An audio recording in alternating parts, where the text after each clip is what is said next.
fighting. Everybody knows that at the end of a piece, he actually dies. It's kind of it's a really anticlimactic and kind of sad story, as he takes a stab in the heart.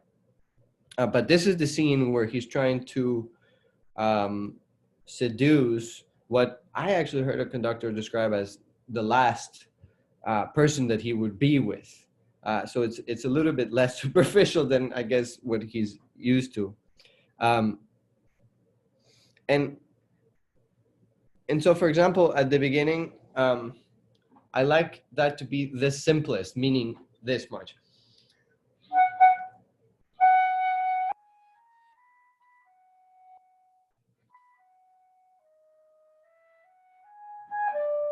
You see how, harmonically speaking, the second one is not only is it a larger interval? It might not be. It is a fifth, but the dissonance just gives it a little bit more play than the first one. The first one you almost kind of expect, no?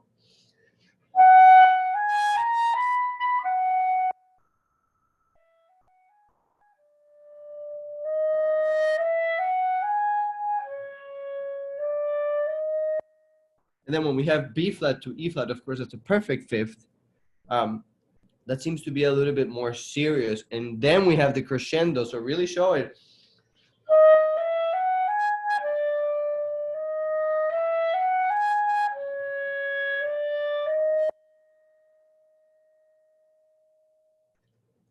So it's that sort of detail that I think we really need to bring out. Someone said, wasn't Berlioz on drugs when he wrote this? Well, this isn't Berlioz. That's going to be the next excerpt. But I think I have heard something like that too, that that he was on some kind of trip. I don't know. I would have to absinthe. By the way, the absinthe does not make you hallucinate. That is a myth. I have a bottle of absinthe somewhere, and it most certainly does not make me hallucinate. Okay, and then going back to the Strauss, sorry, on a little tangent there.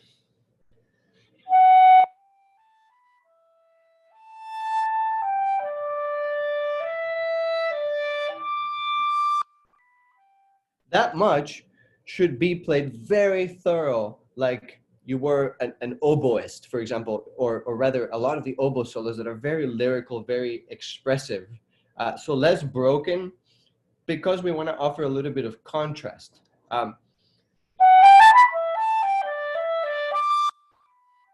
With what? With this.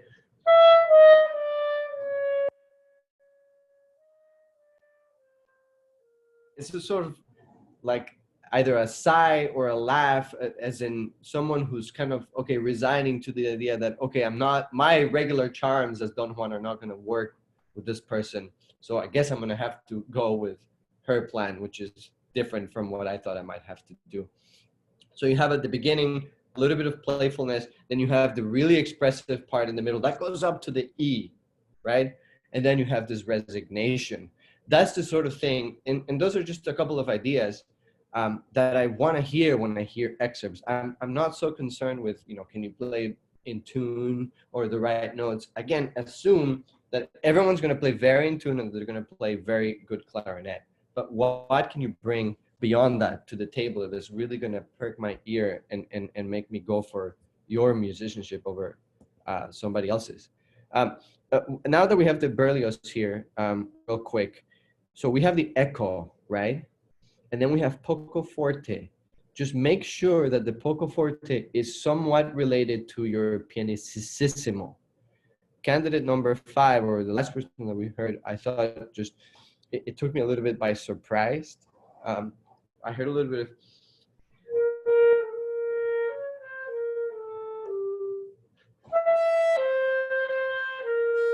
so a little bit louder, but not too much louder, because you also want to allow enough room for this big crescendo that takes us all the way to 1 before 44. Okay, how are we doing on time? I know we have to move on. We should probably move on. Okay. Ready? All right, this is number 7.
There was a slight issue with that excerpt being cut up, so I don't think we have the last excerpt. If we could go with what we have. Yeah, that's fine. I have a few things for this candidate. I think that your overall choice of tempi, it's a little bit slow. And you run into some issues, particularly breathing issues in the Strauss that you might not otherwise if your tempo was a little bit faster. Um, I would say also to everyone, make sure that as you're preparing for um, excerpts, and really not just excerpts, this applies to any music that you're studying, that you have a more broad um, understanding of the piece. So it's not just what you see on your page. I mean, that's really just one part of what's going on. You know, who else is playing? I hear, for example, a little bit of rhythmic ambiguity in some of the people's excerpts or some of the people's playings in Berlioz, for example. I know this person didn't play Berlioz, but to illustrate, um, it doesn't sound when you're playing alone that you know that you're playing along with a motor, a rhythmic motor that is the string pizzicati, right?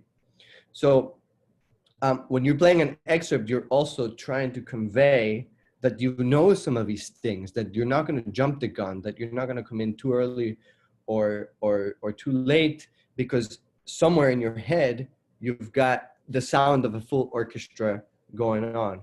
I bring this up with this candidate because it just sounds like maybe you need to spend a little bit of time listening to a few recordings to get what I call the average, the best average recording.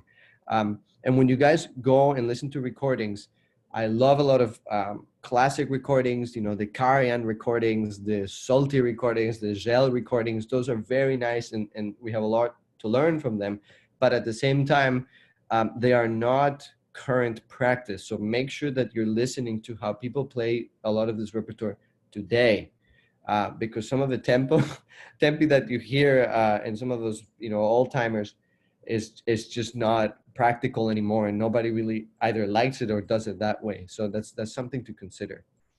I don't know if do we have time for one more, or do we want to jump onto something else, or what's So it is just a 4 minute, the last one. So if we okay. could listen to it, and then usually we ask that our guests, you can tell me which three you would pick to announce advancing. Everyone else can also get a chance to vote. You don't have to do it right now today. You can tell me later. Yeah, okay, because I wasn't actually Yeah, it's okay. typically I would be making notes as to who would advance or not, but I can let you know later. Sure. Yeah. I forgot Awesome. that I was And a jury member too. everyone else can also vote. You can post a comment on the videos. You have to make a video comment, but you can say whether they advance or not. You pick three and you advance them to Thursday's round. Okay, so here's the last one.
Sorry, I was muted. I think, like in the previous candidate, your tempi, particularly in the Strauss and the Bourdon, are a little bit too slow.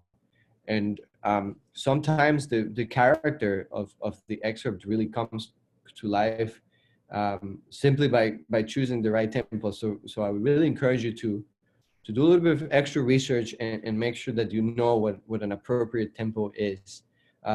At this point, it's not even a question that, oh, well, they played it a bit on the slow side. It's just too slow for the board, and it's too slow for the Strauss. For lyrical things, you want to make sure that if you're going to go on the slow side, that you really have a story to tell, because otherwise it just becomes very drawn out, and we're kind of waiting for the next thing to happen. Other than that, I think it was good. Your Berlioz, the Berlioz seems to be a lot of people's strongest excerpt. I'm not sure why. I'm not sure why that's the case. But with this last person, I would also encourage them to spend a little bit of time mapping out the minefield of the instrument and trying to figure out what some of those traps are, because I do hear inconsistencies, a little bit of sharp, as in quality of sound, sharp sound at top, and then a little bit of spread in some other places. What I can do is go through these again with my headphones, so better sound quality, and take some detailed notes, and I'm happy to share those and of course vote. So I can do that it has to be before Thursday. Did I hear that correctly? Okay, yeah, so I can That do that would be in 3 days. fantastic. Yeah. That would be really fantastic. They would love to get your notes, and you've been so generous with your time. I think we have time for some questions for those of you who don't have class. It was really cool to see how tempi affects. And I've always thought that slow tempos are harder to pull off in an audition. Let's hear your questions. I know Frankie had some. I have a question. Ah, damn it, Albert. Never mind. Oh, you go. You can go first, Frankie.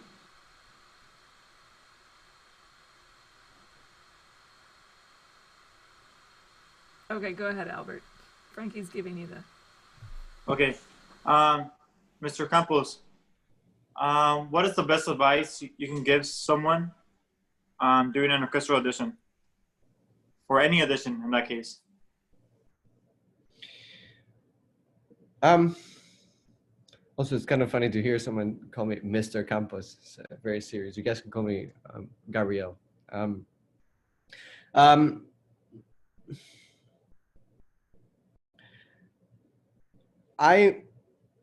I'll start by saying I've never been a huge supporter of this idea that, well, I'm just going to take that audition for the experience alone. Because if you're going to take it, you will have the experience. So you might as well make it the best possible experience. In my experience, no pun intended, that sort of attitude can make you a little bit more complacent. And so the first thing is to really commit yourself. If you're going to go for an audition, whether it be an orchestral audition or a recital, really anything that you're preparing for, make sure that you're putting as much of yourself into it. And that can mean a variety of things, especially if you don't know some of the repertoire, if you don't know the excerpts. If you don't know the excerpts, if you don't know the pieces, you have even more homework.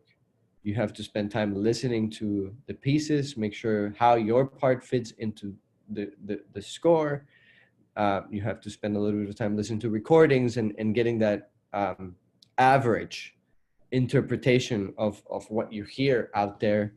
You have to make decisions about what you're going to communicate, what some of these markings mean, because obviously they are not only relative, but they are governed by a particular style. So the way you read a staccato in Berlioz is really not the same thing as a staccato in Stravinsky. So all of this is work that you have to do before you even get to the instrument.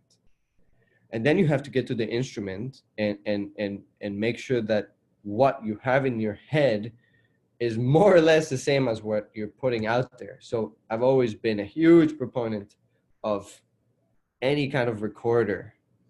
So the first is do your homework, make sure that you mentally prepare, meaning listen to recordings, study the piece, make decisions, then practice, and then record yourself to make sure that what you are playing is more or less what you're trying to say.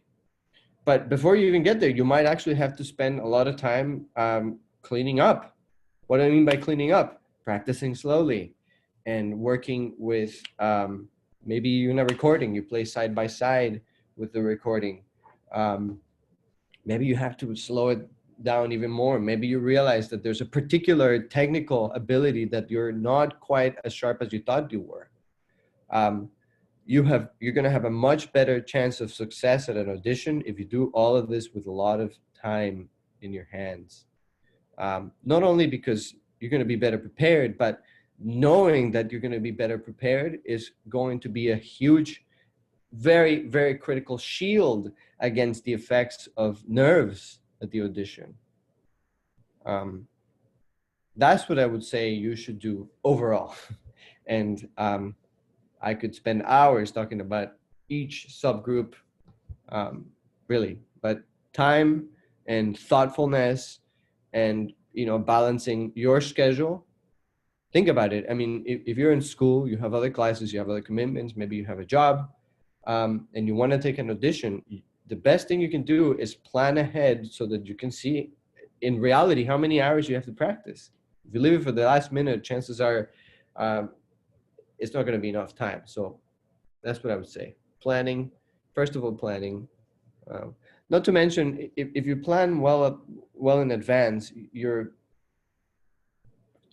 opening doors in terms of artistic production, right? Because you're going to be spending more time with the instrument or with the score. You're going to be coming up with ideas, or you're more likely to come up with ideas than if you're just cramming at the last minute.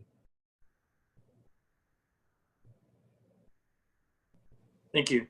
Sure. Okay. Hello, Mr. Gabriel. So you had mentioned something about strain and physical strain and stuff like that earlier on in the session. How did you train yourself to recognize this quicker? And because I have major problems with this, and what is it that you do now to make sure that you yourself are not going into auditions or performance with that strain in your mind? Do you mean you have maybe tendonitis or something like that? Oh, I'm pretty sure I do, but I mean like strain here. Sure. I have strain. Dr. Boss Rochefort knows this. She tells me like every lesson. Yeah. It's funny. But she's just like, you have to stop straining and stop having so much tension. And I'm like, I don't know. But so yeah. I want to be able to do that. So maybe I can incorporate it in ways that I try to help myself. Sure. I think that's a great question. I think it's something that we don't pay enough attention to.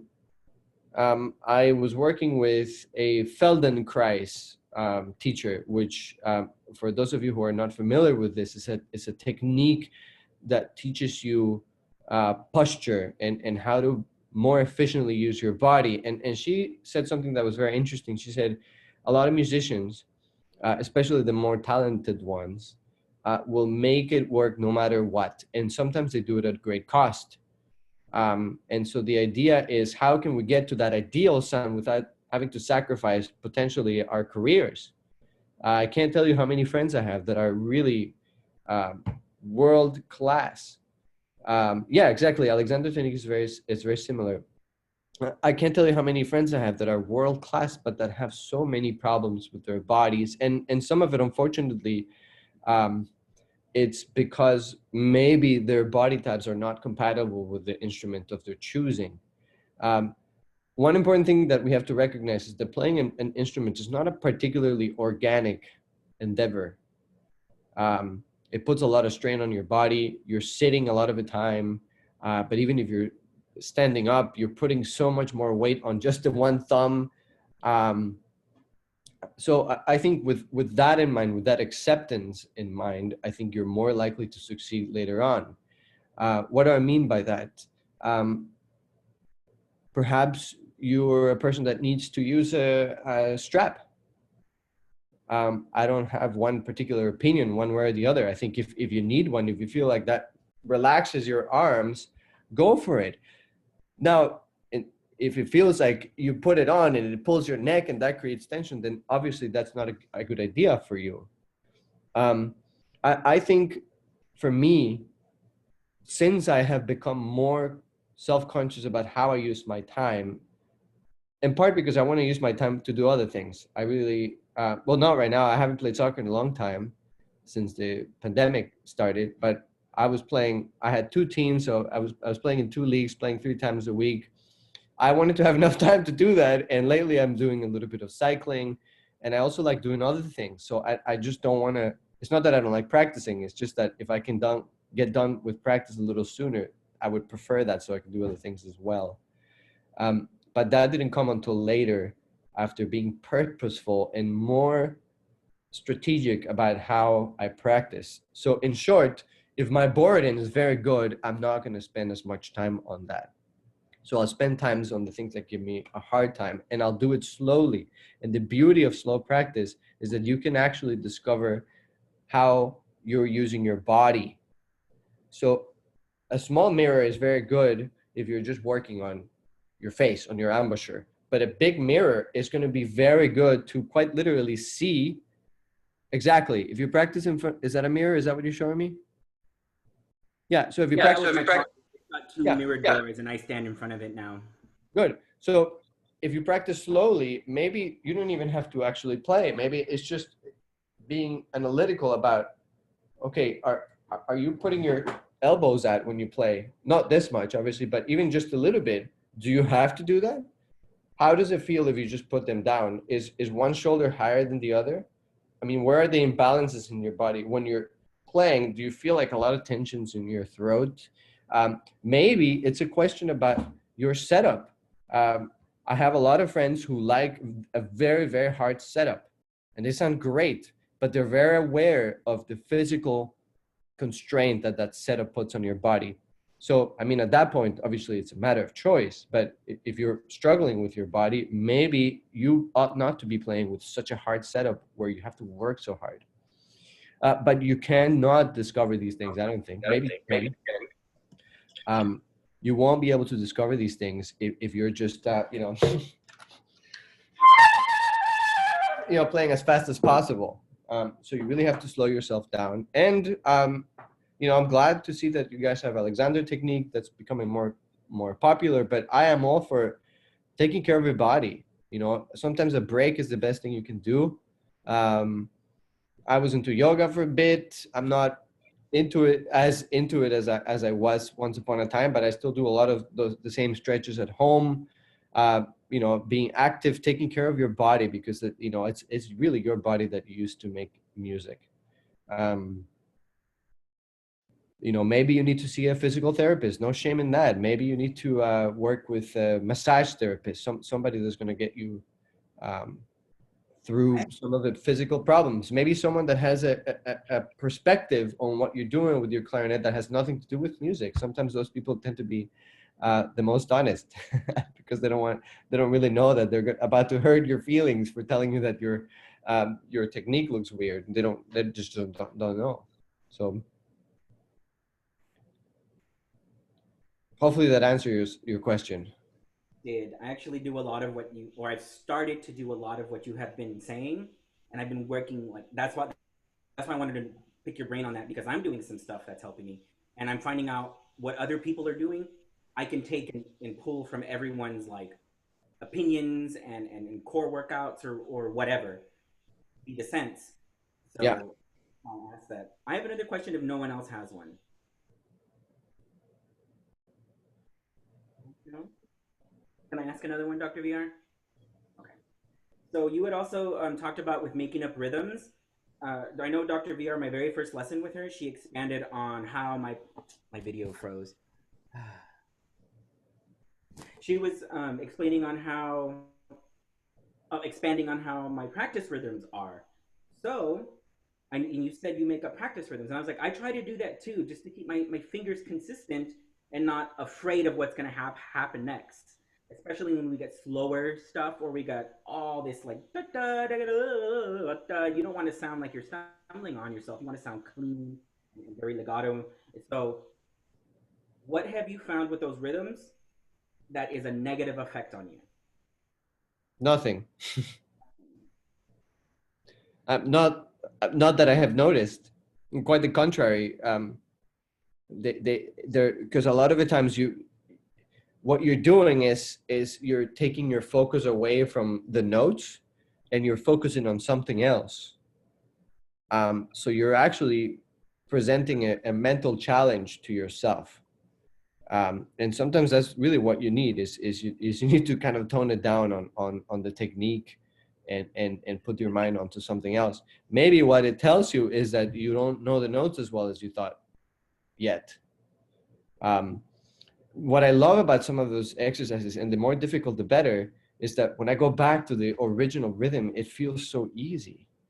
It's that sort of thing. I mean, it's not that different from exercising. I recently heard I think it was a TED Talk or something like that. This guy was talking about exercise and when exercise becomes beneficial for the body. And you're supposed to be exercising hard. It should be uncomfortable. It should be painful. You shouldn't be comfortable at all. And, or at least there should be a something of that. And I think it's the same with practice. And I don't mean physically difficult, but mentally challenging, at least, because then when you go back to what's easier, or it will be easier just by comparison. So, no, I wouldn't say that there's anything negative from thinking outside the box. That's great Although to hear. Sorry, I was just going to say, although I've never really thought about looking for the cons of, maybe they are. I can't really think of any right now. But that's great to hear you reinforce the idea of making things harder so they can feel easier afterwards. We talk a lot about making our scales more rhythmically and mentally difficult so that you're constantly engaging with it. Do you think that sometimes when you change the rhythms and you add that freedom so you're not tied to the page, that it helps you make your air more consistent instead of tying the air to the rhythms? Yeah, well, maybe. Maybe if I find that I'm having issues with air, with connection, for example, I might actually just practice an exercise to expose how I'm using my air. So instead of playing, I might actually just blow into the instrument.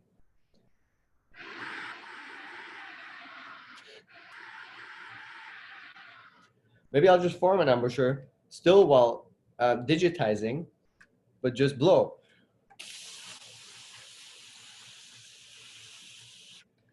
Because in this way, I can literally hear what my air is doing. And maybe once I do that, I realize that it wasn't my technique, that it was just an inconsistency of how I'm using my air. But I would say that that's an example of thinking outside the box, because you're not addressing what is most obvious. You're not, in other words, you're not thinking, oh, I need to practice more, but rather you're saying maybe the root of this problem is not my fingers. Yeah, we like that exercise and diagnosing problems like a doctor instead of just treating symptoms. Exactly. I'm a huge fan of this idea of really dialing things back and figuring out why something doesn't work. Often it's a minor adjustment where your wrist is, you're coming from a passage and then you miss a note, and it just turns out that as you get higher in the clarinet physically, you're putting your pinky farther away from the key that is supposed to hit later. So by just reminding yourself to maintain the position of your hand closer to your instrument, you can be more consistent. But you're not going to discover that unless you're practicing slow enough to be able to discover it. Not to mention that if you practice things too fast, you are building muscle memory, whether it's a good thing or not. In other words, your body doesn't know if you're making a mistake or not. If you practice it over and over and over, it'll just learn that that's what it's supposed to do. Does that make sense? Yeah. Questions, more questions.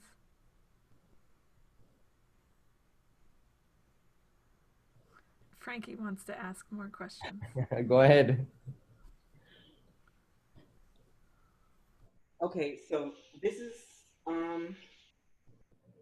I guess more of an ensemble question, but when you're playing these excerpts, these solos we have, because I really enjoy the Berlioz. Symphony Fantastique is my favorite thing to just, oh look, click, and I'm on it. So, but when we play those within like an orchestra, and I know we have to project a little more because we're one clarinet, but in the sense of pianissimo and staying within the group dynamics, I often find myself having a lot of problem playing with the correct tone, not really the correct, but playing with a tone that meshes well with the ensemble as far as winds go, and tuning.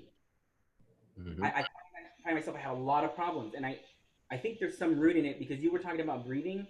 Back in my drum corps days, I used to do the breathing gym. And we even did that a little bit in the Marine Corps when I was enlisted in the Marine Corps band. So I kind of checked myself on that again, and I was like, my air support is not, it feels like it's not conducive to be able to play with a tone that would match others and in tune. How do you prepare yourself to do that? Is it always on the fly, or do you go and study their, like, if your principal trumpet or something, like, do you just listen to them or beforehand? What is it that you do? Well, first of all, you need to identify, if you have a particular solo, who you're playing with. So for me, a lot of the times, it just has to do with the specific orchestration. If it's a solo, for example,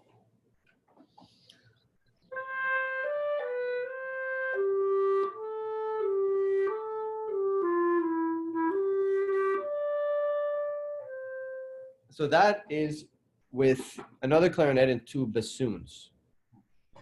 For me, I need to project more with only those three instruments than I would if I was playing Berlioz with an ocean of strings, even if they were playing arco, because the instruments that you're playing with are far more similar with you.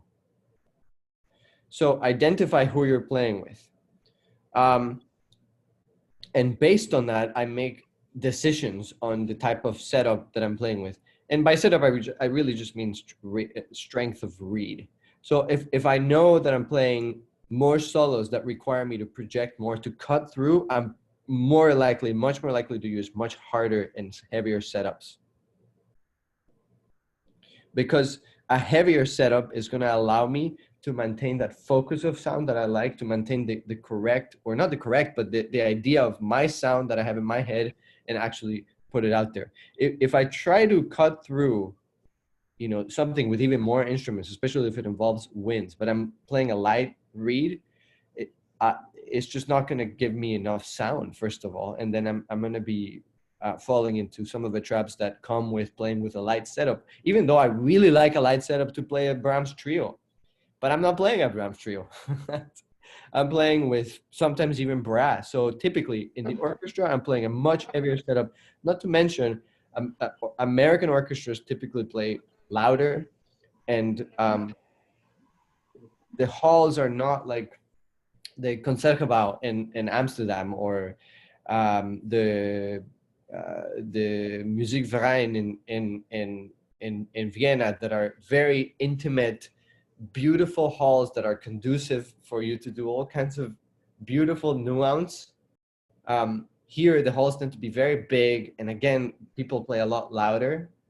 And so unfortunately, you have to adjust to that. You can't play the same way. This is why a lot of orchestras, when they go on tour to Europe, they get a lot of flack because you just kind of sound loud, and people just play very differently. The styles of playing are very different. The aesthetic is very different. By aesthetic, I don't mean how people look. I mean how people sound, right? The aesthetic of sound. So you have to anticipate, absolutely. And for one, I spend a lot of time at the hall. We're very lucky that we're allowed in the hall, not currently because of COVID, but usually we're allowed in the hall as long as there's not a rehearsal or any other kind of activity. Even if it's at midnight, I can go in there and work on my reads on stage. Yeah. So. That's amazing. Elena had a comment in a question in the chat about the recordings you mentioned from past and current clarinetists. What are some of your favorite recordings of these pieces that we've talked about that you'd recommend? Well, it really depends on. Oh, I'm not muted, am I? Yeah, it really depends on what you're listening to. I don't know who Elena asked this. I don't know. Do you mean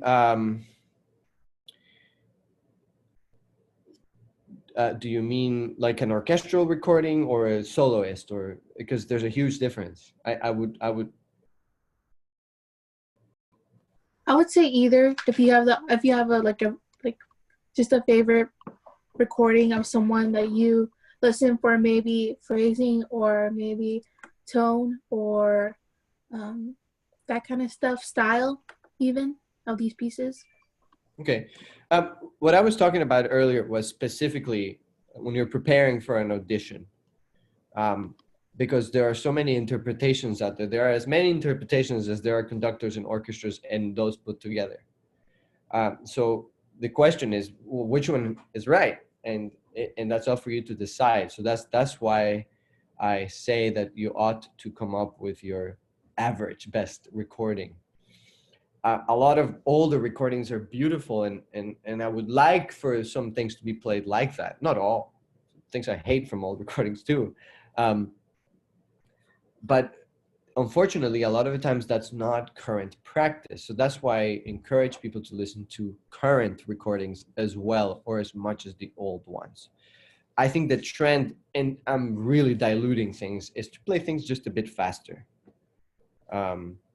So if I'm listening to Strauss, for me personally, if I'm listening to a Strauss recording, basically anything German, especially more large orchestra work like Mahler, Strauss, let me think what else, Bruckner. I tend to prefer the Bavarian Radio Symphony, especially the series with Maris Janssons, who just died actually very recently.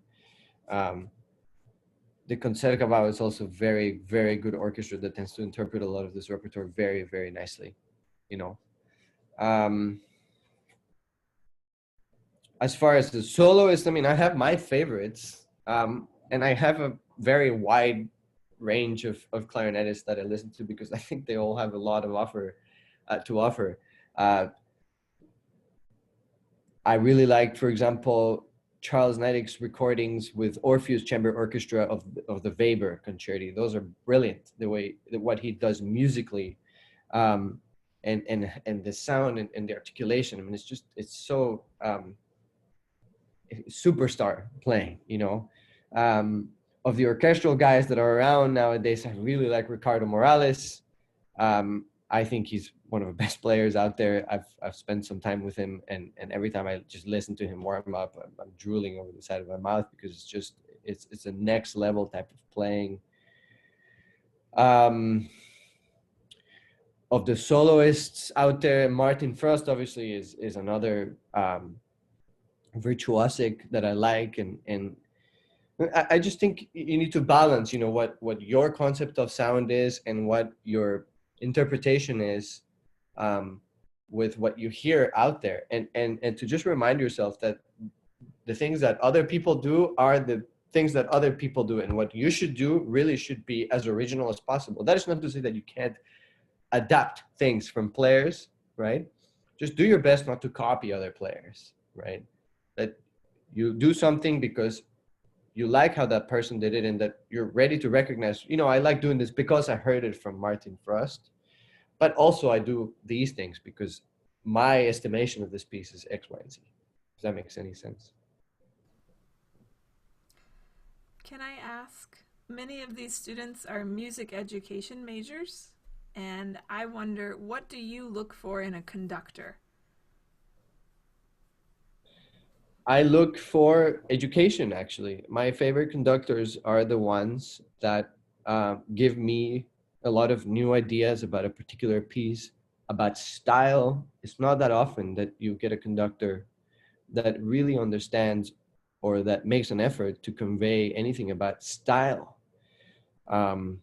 There's this conductor from Quebec whose name is Labadie, is his last name. I'm blanking out on his name. I can't remember. It'll come to me in a second. But he is a specialist in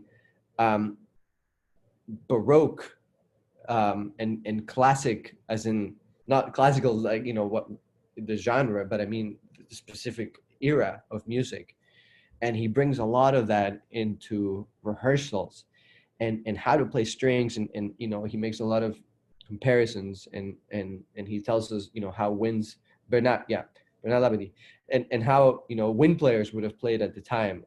I leave a week like that with a lot of new information and with new tools that I can apply to other repertoire. That's a week like that informs how I play the Mozart concerto. Alternatively, you know, we'll have a conductor that just has a very fresh new take on a piece that I've played a million times. I would say that those are my favorite conductors. And in the context of education, there are people who are very good at conveying their ideas. And not only that, they can convince you that they are the right ideas. So there's a little bit of a human element there as well, where they're not necessarily dictators, but you feel as though you're part of the process. Those are the best weeks for me. That was very well put. Any more questions? I'm surprised nobody's asked me about what mouthpiece and type of reed I play. Usually that's the first question I get from people. What clarinet player? Oh, that's usually Albert. He must have had to go to class, but Albert would like to know your setup, so maybe you can tell us for him. I play,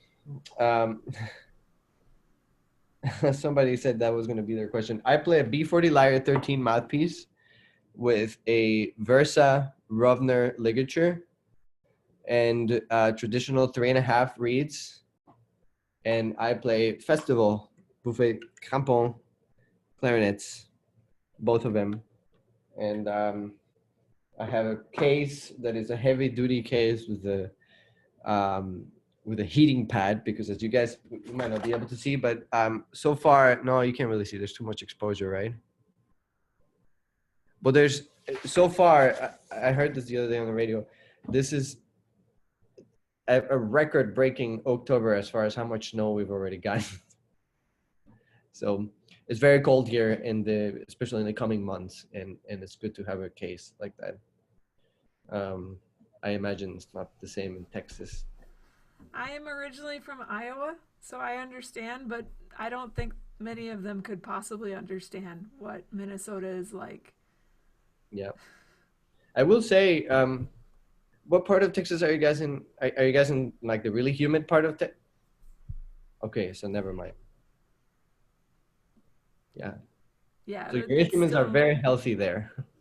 It's still 90 often here. Today it's 60 and everyone's very cold. Yeah. Yeah, it gets cold here, but you have to live with it. I'm not doing cycling anymore, but I'm still biking. So I'll go do my groceries and you have to get all kinds of clothes. It's kind of crazy. You went running today and saw someone in a parka at 60-degree weather. Yeah, that's not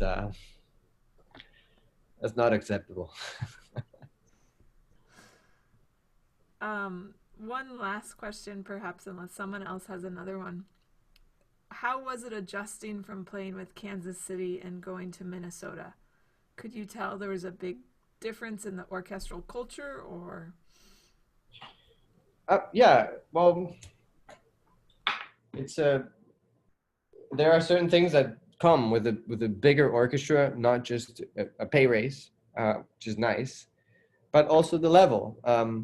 Kansas City wasn't a great place to be, a great orchestra, beautiful hall, and actually incredible working conditions for the musicians in a city that is thriving. And but you know, this is a bigger orchestra, and the overall level is a bit higher. And so that was obviously an upgrade, if you will. And I don't mean to say I'm not speaking ill of my previous employer, not at all. I think I would have been very happy there, and absolutely very good barbecue. That has been a downgrade, no, no question. But there are things that you just don't necessarily have to worry when you're in a great orchestra like the Minnesota Orchestra. You don't have to spend as much time, for example, telling people how to tune things. Not that I was telling people how to play and tune in Kansas City, but what I mean is people seem to have a better antenna for those sorts of things, and they have a very good device, internal device for auto correction. So things are just as out of tune. You know, it's not like we don't play out of tune, but you're more likely to hear some of those things being corrected as the week progresses. You know, often, especially with my not stand partner, but the principal bassoon, we hear that something is a little funny. We're not likely to tell each other, hey, you know, this isn't working, because we can hear it, and we can hear it. We should be able to fix it.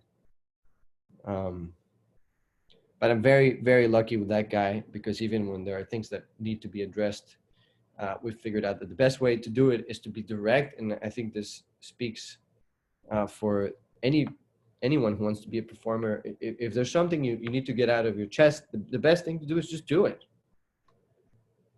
Hey, Frankie, I think you might be playing this note a little bit high. Could we check it? Make it about the process. Hey, I'm not sure that our rhythm here is quite accurate. Could we check it? Be direct. Don't be condescending. Don't talk down to people. And I find that people respond the best when you're just honest with them, and when your intentions are clear. Let me give you an example of what not to do. Don't turn around and ask someone what their tendencies are with their instruments. Don't ask them like where you usually put that note, because my answer when people do ask me that, and I want to be a little bit more crass, I want to tell them my tendency is to want to play in tune. What's your point? I would much rather you tell me, hey, I just think you're a little bit out of tune. Could we check? That's fine. I play out of tune all the time. I recognize that. So be respectful, be direct, and I think you're going to find yourselves actually earning people's respect by doing that. I think that counts for educators too, to be a good communicator. Yeah. And everyone wants someone who will address the problem and want to fix it. Wow, this has really been incredible. Thank you so much for the time you spent with us today. We have all learned so much, and it was just a real treat. My pleasure. Let's all thank Mr. Gabriel for coming. You're welcome. All right, so I guess we'll be in touch. I'll send you those votes, and you know, you guys keep up the good work and practice slowly. Just, I think the takeaway is be thoughtful about how you spend your time. You know, with clarinet, but obviously those concepts are applicable to other things as well. So it's nice working with you guys. Take care. Stay warm. I will.